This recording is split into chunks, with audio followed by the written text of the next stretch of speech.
Masasabi mo talaga na soulmate at swak na swak talaga at pinagtagpo talaga ng universe ang Econin. Kasi nga kahit sa mga pagkain, grabe, parehong-pareho sila ng favorite. Alam nyo ba guys, kung si Janine Gutierrez, favorite ang turon, si Eco, favorite din ang banana Q. Minsan nga, snack nila sa Quezon noon, nakita ko na turon din ang talagang merienda ng mga staff ng Quezon. Oh my God, I have a star! With, show your banana Q. Can you please say hi? Sorry, that's the Quezon Q. No. Come in. Say hi.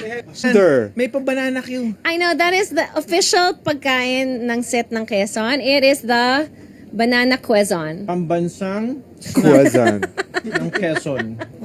Naalala ko pa si Janine Gutierrez nung panahon ng Marry Me, Marry You. Nahuli talaga siya ni Paolo Abilino kumakain ng turon sa ilalim ng mesa. Gulat na gulat talaga siyang nahuli siya ni Pao. Ano naman kayang naiisip ni Janine at nagtago pa talaga sa ilalim ng mesa para kumain ng turon? Ano yun? Takot maagawan? At take note ha, dala-dala niya talaga yung lalagyan ng turon, ang dami pa. Hay naku, tawang-tawa ko, naiisip ko na bakit kaya nasa ilalim pa siya ng mesa nagtago para kumain ng turon. Hay, kikiligin ka talaga sa Econin. Kaya nagmamahala ng tunay kasi lahat ng bagay pinagkakasunduan nila talaga. Siguro pag nagkatuluyan talaga ang Econin, parang wala na silang pag-aawayan palagi. Napakatiwasay ng pagsasama nila kasi very understanding sila sa isa't isa at parehong kalog or funny, di ba? So updates muna tayo sa Econin guys. Nakikita nyo naman, nakabalandra sa social media na sobrang busy si Janine Gutierrez sa mga events.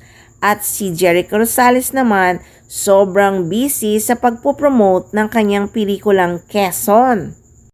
At syempre may pahinga din siya, nalalapit na rin kasi ang kanyang kaarawan sa September 22 na. Kaya abang na abang ang mga fans sa magaganap sa celebration ng kaarawan ni Jericho Rosales.